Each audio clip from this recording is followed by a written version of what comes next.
FightUp.com here with the IBF Super Lightweight World Champion. 5 weeks out from your fight in Australia before we take off to Miami. How does it feel?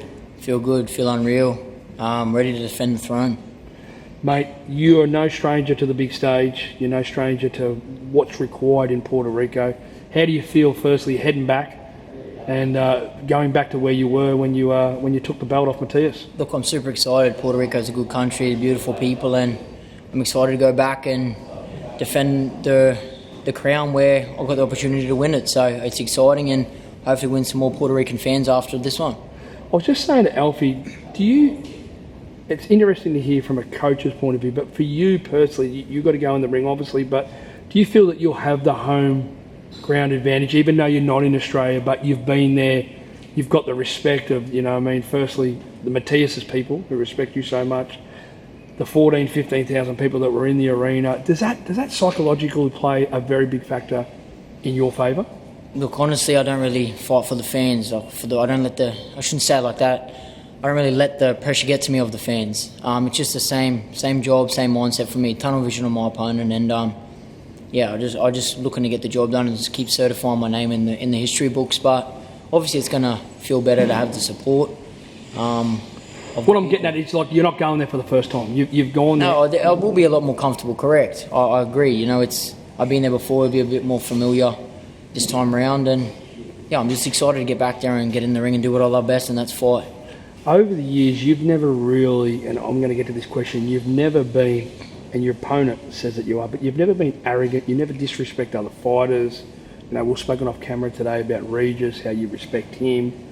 Does this guy really know who you are, this Richardson Hitchens, and the respect and the humbleness that you do bring to the fight game? Absolutely not. He doesn't know me from a bar of soap. He knows that I'm a good fighter, that I'm world champion, and that's it. And that's all he needs to know of me. I don't really have time for it. Like, everyone knows I'm a humble champion, a humble person. That's the way I was brought up. I was brought up with respect. So, look, he just loves to talk, is what we've seen. And I just think that's him hiding his insecurities and his disbelief in himself. So, look, it is what it is. We'll see December 7 how arrogant and one-dimensional I am, and that's it. I just let my fighting do the talking, and I've always been like that. I have respect for anyone that jumps in the ring, and we're risking our lives at the end of the day for a better life and the entertainment of the fans. So, look, I'm just keen to get in there and fight. Like, me, I just love to fight, and 5 weeks away from doing what I love best. Because when we had him on Fight Hype, one of the things that he said, and obviously other channels took captions and what they do and boxing scene and everything, but was sort of like,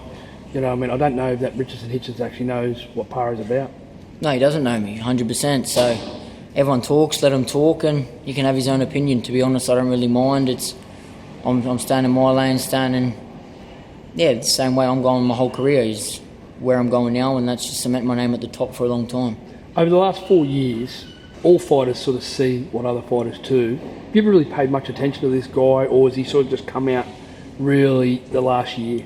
Look, we always scout. Well, Alfie does all the scouting of the division, and we knew it was going to be a potential opponent. He's been high in the rankings for a while now, and hats off to him for being number one contender. He's obviously good. He's 18-0 for a reason. Some controversial calls, but hey, it is what it is. He's here now. He's my opponent, and I'm ready to defend my throne, like I said, and that's what all my mind's on, is defending my throne and building my own legacy. Stylistically, though, compared to Matias and some other fights, Yomo, Alamo, they're very different styles. But do you see Hitchens, obviously the reverse way, is sort of similar to the boxing sleekness of a Montana Love in orthodox, though? 100%. He's no Matias. He doesn't have the work rate of Matias. I believe he doesn't have the mongrel as Matias. Matias was a hell of a champion, and I was very blessed to share the ring with him. And it just showed the calibre of heart and grit I've got too. I'm a true Aussie.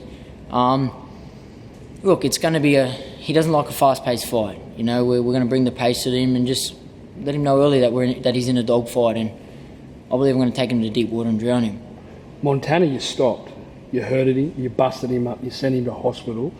Is there a chance that with him, he likes to sort of sit behind the jab, he sort of wants to play around a bit, but with Lemnos, I've got to admit, and when I see him, I'm going to tell him, he struggled with Lemnos. Lemnos is nowhere near your level.